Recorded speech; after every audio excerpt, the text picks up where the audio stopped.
Sore, perkenalkan saya Israel Tanjung, CGP Angkatan 11 dari Kota Sibolga. Pada kesempatan ini saya bersama dengan Kepala Sekolah SMP Negeri 6 Kota Sibolga, Bapak Torang Panjaitan STA. Sehat Pak. Terima kasih Pak atas kesempatannya menyempatkan waktu untuk berdiskusi, sekedar sharing ngobrol pada sore hari ini. Baik, kami akan lanjut dalam kegiatan hari ini. Kegiatan tugas Dekon modul 3.1, wawancara pengambilan keputusan berbasis nilai-nilai kebajikan. Siapa? Terima kasih. Pertama sekali berbicara tentang pengambilan keputusan berbasis nilai-nilai kebajikan. Menurut Bapak, apa hal yang paling utama dan fundament dari pengambilan keputusan selama ini yang Bapak lakukan di SMP 6 Sibolga? Oke, terima kasih Pak. Dalam pengambil keputusan dalam kasus di 5 itu ya, apa yang menjadi fundament? Yang pertama, kita harus kenali dulu kasusnya itu apa dan bagaimana, serta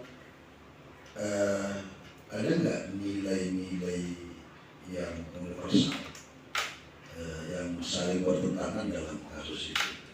Nah, itu dulu yang harus kita pahami sebelum kita mengambil keputusan.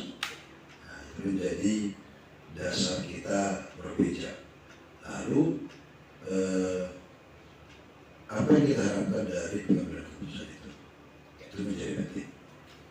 Tentunya dalam step by step pengambilan keputusan itu, sebelum kita lanjutkan dalam proses tahapan-tahapan dan langkah-langkahnya, tentunya kita juga harus bisa mengidentifikasinya.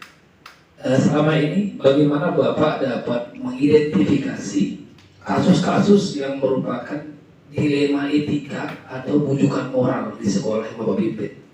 Oke, seperti saya katakan tadi, dalam menentukan sebuah kasus itu masuk ranah kemana, kita harus merujuk pada nilai-nilai universal yang terkandung dalam kasus tersebut. Apabila ada dua nilai yang saling bertentangan pada kasus itu, berarti itu masuk ranah dilema etika. Tapi ketika salah satu nilai dihadapkan pada salah satu pelanggaran, artinya itu kebujukan moral. Kira-kira begitu Pak. Luar biasa. Jadi selama ini proses pengambilan keputusan yang berhubungan dengan dilema etika di sekolah yang Bapak pimpin itu selama ini berjalan dengan lancar dan sesuai dengan ekspektasi Pak. Begitu ya Pak. Mudah-mudahan sejauh ini masih lancar-lancar aja. Isi Pak, selanjutnya, selama ini bagaimana Bapak menjalankan pengambilan keputusan di sekolah, terutama untuk kasus-kasus yang ada dua kepentingan yang sama-sama benar, yang dua-duanya ini ada nilai-nilai kebajikannya Pak? Bagaimana menjalankan pengambilan keputusannya ya? Tentu hal utama sebelum kita mengambil sebuah keputusan terhadap apapun, termasuk dalam kasus yang Bapak sebut tadi, ada dua nilai kebajikan yang saling bertentangan. Pertama, kita harus mengenali kasusnya. Nah, bagaimana caranya? Kita harus mengidentifikasi kasus itu dulu. Apa sih sesungguhnya yang terjadi? Dari mengidentifikasi itu, kita tahu nanti apa masalahnya. Lalu kita tahu juga siapa-siapa yang terlibat dalam masalah itu. Nah, dan setelah kita tahu siapa-siapa yang terlibat dari masalah itu, maka kita harus mengenali nilai apa yang saling bertentangan pada masalah tersebut. Nah, tentu harus ada dua nilai yang saling bertentangan yang pada dasarnya sama-sama penting. Setelah itu kita tahu, maka langkah selanjutnya kita harus juga mengetahui fakta-fakta yang terjadi. Maka kita perlu mengumpulkan bukti-bukti atau fakta-fakta yang terjadi atas sebuah kasus tersebut. Fakta sesungguhnya seperti apa harus kita tahu. Setelah itu kita tahu, maka proses identifikasi masalah selesai. Mungkin ada gambaran dalam diri kita bagaimana bentuk kasusnya. Setelah itu baru kita lakukan pengujian soal benar salah dalam kasus itu. Adakah yang salah di situ atau semua sama-sama benar atau gimana? Nah, terus dalam memahami pengujian benar salah tersebut kita harus melakukan uji legal. Apakah ada aturan yang ditabrak? Apakah ada unsur kriminal mungkin di situ? Atau hanya sebatas mungkin kesalahan biasa atau lain? Nah, itu perlu kita pahami dulu supaya kita tidak salah bersikap. Terus apakah ada regulasi yang ditabrak? Nah, standar-standar itu harus kita pahami dulu. Nah, setelah itu, setelah kita pastikan tidak ada aturan atau tidak ada undang-undang yang ditabrak, maka kita tanya nih diri kita kembali. Apabila kasus ini terpublis, kira-kira gimana? Apa yang akan terjadi? Sampai ke sana kita harus tahu. Nah, setelah itu semua kita lakukan langkah-langkah itu, maka kita juga perlu mendengar kedua belah pihak yang saling bertentangan ini. Nah, apa sih maunya mereka? Lalu bagaimana tata aturan tentang itu? Nah, lalu dari situ kita bisa membuat pertimbangan mana yang paling urgent yang harus kita lakukan pada saat ini. Di poin itu, izin Pak, Bapak bisa memilih atau memutuskan hal yang terbaik dari dua keputusan yang dianggap sama-sama benar. Seperti itu ya? Ya, setelah kita paham mana yang paling urgent, nanti kita akan pilih itu. Nah, karena apa? Kita juga harus pertimbangan dampak dari keputusan yang akan kita ambil. Kita selalu berharap bahwa keputusan yang kita ambil itu bisa dapat diterima oleh semua pihak dan berdampak baik bagi semua pihak. Ya, gitu Pak. Luar biasa. Jadi dari penjelasan Bapak tadi dapat saya lihat Bapak sudah menerapkan langkah-langkah yang komprehensif, saya katakan, menyeluruh, terukur, sistematik, ya, dalam pengambilan keputusan. Dari yang kami pelajari, Bapak sudah menjalankan 9 langkah dalam pengambilan keputusan. Langkah-langkah runtutannya itu saya rasa sudah hampir sesuai dengan apa yang kami pelajari di guru penggerak. Baik, ini Pak, selanjutnya pertanyaan berikutnya. Tadi hampir sama sih dengan yang tadi. Langkah-langkah atau prosedur seperti apa yang biasa Bapak lakukan. Tadi sudah Bapak sampaikan ya dengan runtutannya. Saya lanjutkan ke pertanyaan berikutnya.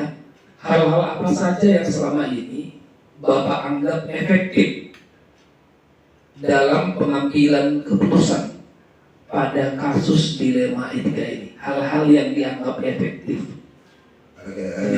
Hal-hal efektif itu dalam pengambilan keputusan pada kasus dilema etika, sebetulnya semua hal yang jadi efektif. Gitu. Nah, tapi menurut saya biasanya fokus pada dampak yang akan dihasilkan oleh keputusan itu. Itu menjadi pertimbangan utama saya. Bagaimana keputusan itu membangun orang yang bermasalah. Karena kita ini kan lembaga pendidikan, bukan lembaga hukum. Jadi pada dasarnya keputusan kita sekalipun bentuknya hukum, tapi bukan non-hukum. Tapi keputusan itu hendaknya berpihak pada pengembangan muridnya itu sendiri. Nah, sekalipun kita kadang-kadang bergeser dari nilai hukum yang ada, sejauh itu memperbaiki pribadi anaknya, itu jauh lebih baik.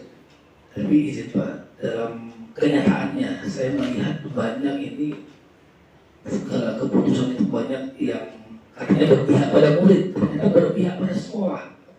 Image saat sekolah ternyata yang menjadi hal utama yang sangat penting untuk dijaga selama ini ya Pak. Mungkin banyak opini seperti itu, tidak semua. atau ada oknum-oknum yang seperti itu ya. Tapi saya yakin Bapak menerapkan itu dengan dari runtutan tadi, saya yakin Bapak melakukan itu. Ya, yang namanya pengambilan keputusan Pak, tidak satu keputusan pun memang betul-betul pure 100% diterima semua pihak. Pasti tentu ada kritik. Nah, kenapa kita harus hati-hati? Itu tadi kita juga menghindari dampak-dampak negatif dari keputusan itu. Intinya dalam mengambil keputusan itu tadi, apapun yang terjadi, kita harus fokus pada pengembangan diri anak, bukan pada menjustifikasi yang tentunya. Dalam setiap keputusan pasti banyak tantangannya nih Pak. Yeah. Tantangan terbesar sejauh ini menurut pengalaman Bapak sebagai leader pemimpin di sebuah institusi sekolah, apa tantangan terbesar yang pernah Bapak hadapi selama ini? Dalam pengambilan keputusan dalam konteks kasus adanya tabrakan nilai yang sama, yang sama-sama benar, sama-sama perlu, adalah pemahaman orang. Itu tantangan terbesar. Biasanya yang bermasalah ini kan merasa saya benar, yang lain juga merasa benar. Nah, membangun persepsi yang sama di antara mereka itu yang paling berat. Nah, mempersepsikan ke mereka bahwa keputusan yang kita ambil itulah solusi terbaik yang harus dijalankan bersama. Itu yang paling berat. Membuka cakrawala mereka berpikir.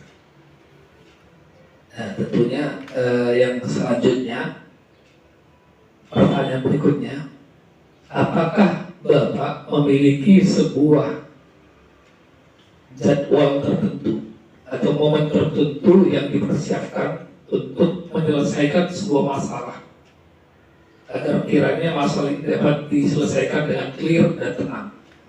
Ada tidak menjadwalkan momen tertentu tersebut? Oke, namanya penyelesaian masalah apa kan, masalahnya kan bisa dijadwal. Karena masalahnya nggak dijadwal, maka penyelesaian juga nggak terjadwal. Nah, masalah itu kita selesaikan kadang-kadang tergantung konteksnya dan tergantung bentuk masalahnya. Ada masalah yang boleh kita selesaikan pada saat itu juga. Nah, khusus masalah-masalah yang umum mungkin kita selesaikan di saat itu juga. Tapi ada masalah yang perlu penanganan khusus, yang butuh prosedur mungkin. Nah, jadi itu semua tergantung. Jadi kalau masalahnya butuh prosedur, ya kita jalankan sesuai prosedur. Mungkin dia bertahap dan berjenjang dulu, mulai dari gurunya, naik level ke guru BB, naik level lagi ke PKS keseluruhan, baru sampai kepala sekolah. Tapi tidak semua masalah seperti itu, jadi sangat tergantung. Jadi jawabannya tergantung kondisi gitu Pak ya. Selanjutnya, apa dan adakah seorang atau faktor-faktor apa yang selama ini mempermudah, dalam hal ini person ataupun rekan sejawat ataupun guru di sekolah, staf usaha yang membantu proses Bapak dalam pengambilan keputusan? Ada masukan-masukan lain Bapak dalam pengambilan keputusan selalu bertanya ataupun meminta sumbang saran dari rekan-rekan yang lain? Oke, itu tentu ada Pak. Di SMP Negeri 6 kita beruntung, kita sudah menetapkan standar prosedur penanganan masalah. Jadi setiap ada masalah di SMP ini sudah standarisasi penanganannya. Jadi tidak ujuk-ujuk semua keluar sekolah. Jadi sudah ada standarnya. Masalah tipe seperti ini diselesaikan di tingkat ini, sudah ada seperti itu. Itu faktor yang sangat membantu kita. Jadi tidak semua tertumpu masalah itu ke kepala sekolahnya. Nah, jadi ada penanganan berjenjang. Gitu. Terus orang-orang yang bertanggung jawab dalam konteks prosedur penanganan masalah itu, itulah yang cukup membantu. Biasanya kalau sampai ke kepala sekolah masalahnya, tentu kepala sekolah akan minta pendapat dari guru kelas, guru BB, guru PKS keseluruhan, atau mungkin dari orang tua atau stakeholder yang lain. Kadang-kadang kita minta pendapat mereka sehingga kita tidak salah bersikap dalam memahami sebuah kasus yang sedang kita hadapi. Ya, sejauh ini dapat diorganisir dengan baik Jadi guru-guru yang bertugas dan ditugaskan tupoksinya di bagian masing-masing dapat didorong untuk melakukan pekerjaan dengan sebaik-baiknya gitu. Tanpa harus langsung ke pimpinan gitu Pak ya. Iya. Oke, terima kasih Pak. Selanjutnya ada 2 pertanyaan lagi. Pertanyaannya adalah, dari semua hal yang telah disampaikan tadi, tidak panjang lebar ya Pak, pembelajaran apa yang dapat dipetik dari pengalaman Bapak sebagai pimpinan dalam proses pengambilan keputusan, khususnya dalam dilema etika? Oke, dalam pengambilan keputusan dilema etika, pembelajaran yang selalu harus kita pegang pertama, kehati-hatian. Kadang-kadang kasus ini sangat manipulatif. Kita pikir si A salah, padahal tidak sebetulnya. Jadi di sini dibutuhkan kehati-hatian. Maka ketika melakukan identifikasi masalah, jangan libatkan dirimu, cukup mendengar. Yang pertama, jangan jadi terlibat di dalam kasus itu. Jangan beropini sebelum.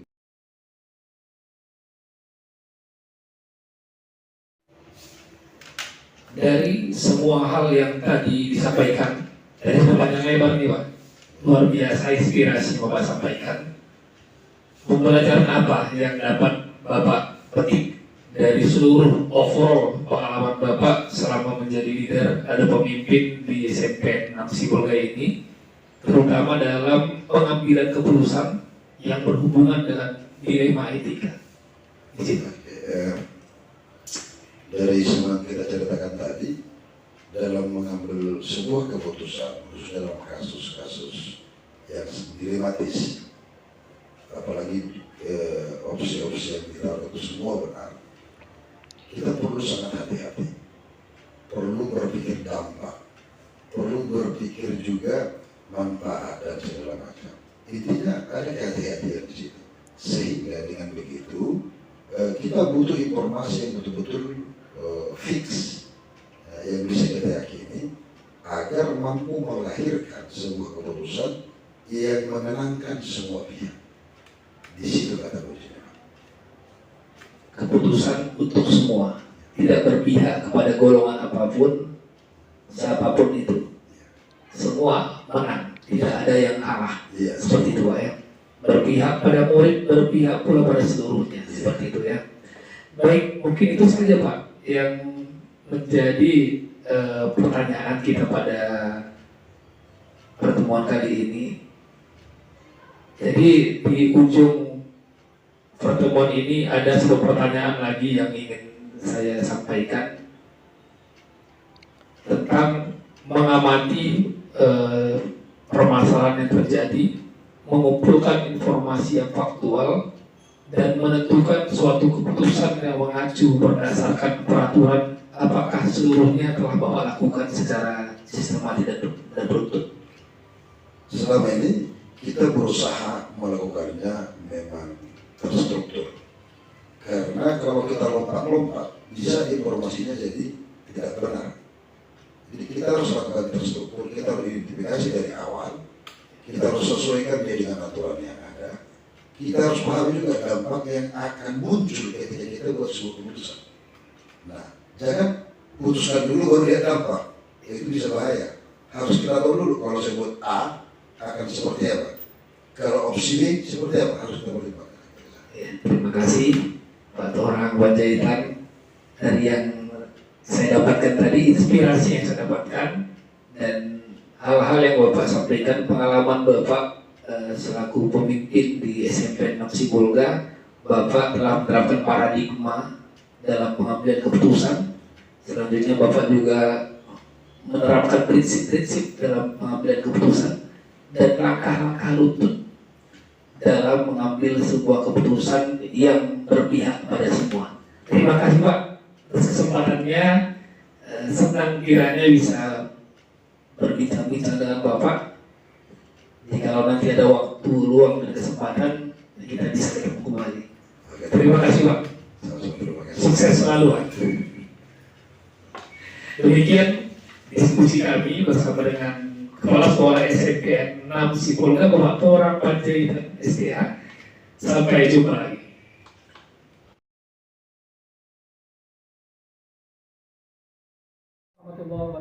Selamat pagi, salam sejahtera untuk kita semua. Perkenalkan, saya Ihsan LH Tanjung, SPD, CGP Angkatan 11 Kota Sibolga, yang pada kesempatan ini akan melakukan wawancara dan diskusi kepada salah seorang kepala sekolah yang berprestasi, yang luar biasa di Kota Sibolga. Ini dia Ibu Evi Dahliani Nasution, Kepala Sekolah SDN 08 1232 Sibolga. Terima kasih Bu Evi atas waktunya. Kali ini kami akan melakukan wawancara dan diskusi tentang modul 3.1 demonstrasi kontekstual tentang pengambilan keputusan berbasis nilai-nilai kebajikan. Bu Evi, apa kabar nih? Sehat? Alhamdulillah sehat. Mudah-mudahan tetap semangat dalam menjalankan tugas sehari-hari selaku pemimpin di SDN 32 Sibolga. Ada beberapa pertanyaan nih yang akan kita diskusikan dan kita bicarakan pada hari ini perihal pengambilan keputusan. Kita clear menyepakati bahwasanya pengambilan keputusan itu tidak mudah. Tentunya banyak dinamika, banyak dilema yang terjadi dalam setiap pengambilan keputusan itu. Jadi Bu Evi, selama ini bagaimana Bu Evi dapat mengidentifikasi, menemukan kasus-kasus yang merupakan dilema etika selama Bu Evi sebagai pemimpin di sebuah sekolah atau institusi, atau bujukan moral seperti apa yang bisa diidentifikasi Bu Evi? Terima kasih Pak Ihsan. Pertanyaannya bagaimana mengidentifikasi masalah-masalah yang saya hadapi selama ini. Jadi pertama-tama kita menyikapi daripada masalah itu, kita kembali dulu pada aturan. Seperti apa aturan sebenarnya, kita luruskan dengan masalah tersebut sehingga kita bisa dapat mengambil sikap. Apakah sikap kita itu atau keputusan kita itu sudah sesuai dengan aturan? Karena selain dari aturan, ada alasan-alasan yang menyertai masalah-masalah yang kita hadapi. Nah, untuk mengidentifikasinya, sebenarnya masalah itu masalah berat atau ringan seperti itu ya, kita identifikasi. Kita juga mengajak guru-guru di SD 32 ini untuk membicarakannya, bagaimana keputusan yang akan kita ambil terkait masalah itu, tetapi kita tidak bertentangan dengan aturan yang berlaku seperti itu. Intinya aturan tetap menjadi hal yang basically sebagai satu acuan dalam pengambilan keputusan, dan juga Bu Evi melibatkan guru-guru ataupun orang-orang stakeholder di sekolah tersebut untuk mencapai keputusan yang terbaik seperti itu ya. Luar biasa. Nah, selanjutnya selama ini bagaimana Bu Evi menjalankan pengambilan keputusan di sekolah, terutama jika ada dua kasus-kasus atau dua kepentingan yang sama-sama benar.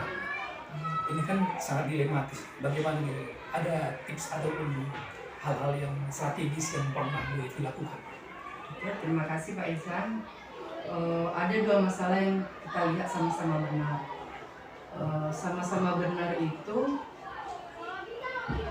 kita terlebih dahulu kita mencari data ya, mencari data yaitu mewawancarai orang-orang yang terkait dengan masalah tersebut. Kita wawancarai orang-orang yang terkait. Setelah itu kita mendapatkan data dari masalah tersebut.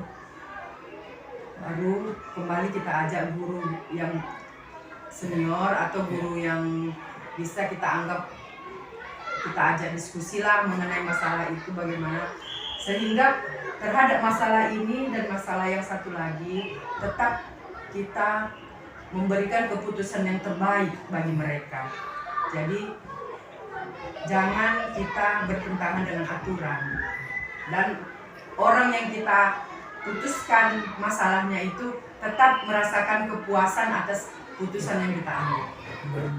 muara lagi kepada aturan tadi tidak boleh sebagai basic fondasi utama dalam pengambilan keputusan.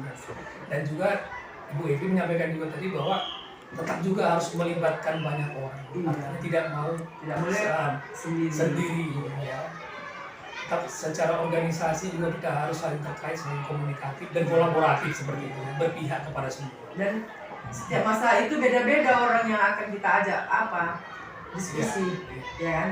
Misalnya ada masalah mengenai terkait dengan agama, kita mungkin panggil guru agama, seperti itu. Sesuai bidang Sesuai dengan masalahnya tadi. Oke, Bu Evi, selanjutnya langkah-langkah atau prosedur seperti apa yang biasa Bu Evi lakukan? Kalau dalam guru pemuda, materi-materi yang kami pelajari sebelumnya adalah 9 langkah dalam pengambilan keputusan. Ada juga prinsip dan paradigma. Kira-kira dari Bu Evi sendiri apa sih selama ini yang langkah-langkah yang sudah dilakukan step by step untuk mencapai sebuah keputusan yang terbaik itu? Nah itu tadi sudah saya sampaikan tadi bahwasanya pertama langkahnya adalah kita mencari data dulu, ya. Kita cari data atas yang terkait dengan masalah itu, kita identifikasi, kita cari masalah atau apanya datanya, kita wawancarailah dengan cara mewawancarai orang-orang yang siapa yang terlibat? Ya, siapa yang terlibat terhadap masalah itu. Setelah mendapatkan data tadi, barulah kita menganalisis, ya. Diuji benar atau salah. Diuji dia. Kita panggillah orang-orang yang memang bisa saksi, ya kan? Bisa saksi yang melihat kejadian itu terhadap masalahnya, bisa juga guru senior atau guru yang terkait dengan masalah. Kalau dia terkait dengan misalnya budaya, orang yang memang di sini paham terhadap budaya di sekolah ini seperti itu, barulah kita ambil keputusan dengan teman-teman sejawat di sini. Ya, Bu Evi, hal-hal apa saja yang selama ini Bu Evi anggap efektif dalam pengambilan keputusan, khususnya yang berhubungan sama dilema etika kan? Ada suatu hal yang sama-sama benar, hal-hal efektif seperti apa yang Bu Evi lakukan selama ini? Hal-hal yang sama-sama benar, artinya kita memilih nih. Hal paling efektif. Ya, yang Dan efektif. langkah-langkah itu tadi ataupun Langkah-langkah itu efektif gitu ya. yang paling efektif seperti itu. Ya kembali kepada peraturan kita Pak. Iya, kembali ke peraturan. Kembali kepada peraturan. Iya. Iya. Jadi supaya keputusan kita efektif dan tidak merugikan orang. Aturan menjadi acuan. Acuan seperti itu. Baik, Bu Evi, luar biasa nih. Namun ada beberapa hal lagi yang perlu saya diskusikan. Mudah-mudahan bisa mencerahkan untuk kita semua. Hal apa saja yang menjadi tantangan selama ini dalam pengambilan keputusan selama Bu Evi menjadi pemimpin di suatu institusi sekolah? Hal yang menjadi tantangan itu adalah alasan daripada guru atau siswa yang mendapat masalah. Itulah dia keras ya, bahwasanya dia itu memang pada posisi yang benar seperti itu, padahal dia sudah menyalahi daripada aturan. Benar itu menurut dia kan belum tentu sesuai dengan aturan seperti itu Pak.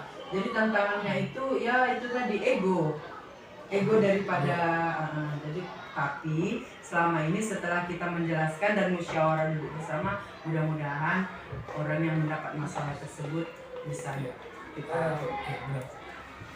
perihal penjadwalan pertemuan. Biasanya kan jika ada suatu masalah dalam suatu sekolah, ada penjadwalan pertemuan, baik itu konseling ke anaknya ataupun memanggil orang tuanya. Apakah Bu Evi menyempatkan waktu untuk hadir dalam sebuah penyelesaian masalah yang dilakukan oleh contoh anak dan anak yang bermasalah atau orang tua dan orang tua untuk menengahi memediasi ini agar kiranya terjadi komunikasi yang baik dan ada deal or no deal di antara dua belah pihak?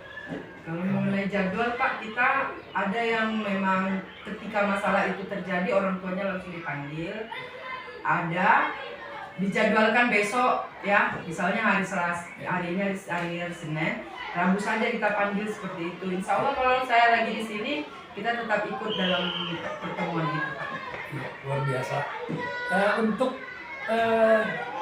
faktor-faktornya sendiri. Apa hal-hal yang faktor utama yang mempermudah Bu Evi dalam mengambil sebuah keputusan yang terbaik?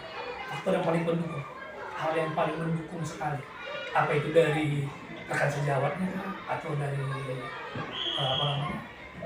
anaknya sendiri, orang tua? Apakah ada mungkin komunitas orang tua yang mendukung atau seperti apa di sekolah yang Bu Evi pimpin? Di sekolah ini faktor utama yang mendukung untuk penyelesaian masalah itu kita kan memiliki komite Ya, dan juga ada paguyuban di sini. paguyuban orang tua. Paguyuban orang tua ini setiap kelas memiliki. Jika memang perlu kita libatkan komite baru kita panggil. Oh, seperti itu. Sebenarnya faktor yang utama itu adalah guru-guru di sini. Iya. Melihat permasalahan itu, jika kita memang bisa mengatasinya secara internal saja dulu dengan guru di sini atau dengan ibu guru tiket, itu kita belum memanggil komite dan paguyuban. Diselesaikan Diselesaikan. masing-masing. Iya, biasanya pun banyak masalah yang selesainya di sini saja, Ya, Pak. terkadang kita di SD kan tidak ada guru konseling BK itu tidak ada, atau kesiswaan itu tidak ada. Iya. Jadi apa-apa ya harus dari wali kelasnya gitu kan. Iya, karena setiap guru kalau pendidikan sekolah dasar itu dia belajar BP. BP. Iya, ada Wali mata kelas kuliah sebagai BP. BK. Iya. Baik Bu Evi, luar biasa nih. Baik, selanjutnya dari semua hal yang disampaikan, pembelajaran apa yang dari semua pengalaman experience yang Bu Evi dapatkan selama ini, pembelajaran apa yang dapat dipetik dari pengalaman itu semua, sehingga pada saat ini sebagai pemimpin dapat mengaplikasikannya lebih baik ke depan, seperti apa? Pengalaman yang paling berharga itu adalah kita itu harus memanusiakan manusia. Gitu ya. Jadi kita anggap bahwasanya rekan-rekan kita, siswa-siswa kita itu adalah ya manusia. Bagaimana kita memperlakukan seorang manusia sebaik-baiknya. Jadi memanusiakan manusia sehingga kita sangat berpikir untuk mengeluarkan kata-kata. Karena orang itu kan, manusia itu kan punya hati seperti itu Pak. Jadi kekeluargaan dia dibicarakan dengan baik. Jangan sampai ada yang melukai hati. Baik, terima kasih Bu Evi. Kesimpulan dari hari ini diskusi kita adalah pentingnya kita memahami bahwasanya kalau ingin membuat sebuah keputusan itu kita harus berbasis pada aturan terlebih dahulu dan komunikasi yang baik kepada semua pihak sehingga dapat berpihak kepada siapapun, tidak kepada siswanya saja tapi kepada institusi sekolahnya, kepada masyarakat secara umum. Baik, terima kasih Bu Evi. Semoga sukses Bu Evi. Amin. Mudah-mudahan nanti dapat sharing kembali di forum berikutnya yang mungkin lebih baik lagi. Oke, terima kasih. Demikian saja wawancara kami. Saya Ihsan Ela Tanjung bersama dengan Bu Evi dan Dina Sution selaku Kepala Sekolah di SDN 08 123 Sibolga dalam tugas modul 3.1 demonstrasi kontekstual guru penggerak angkatan 11. Demikian, assalamualaikum warahmatullahi wabarakatuh. Salam guru penggerak.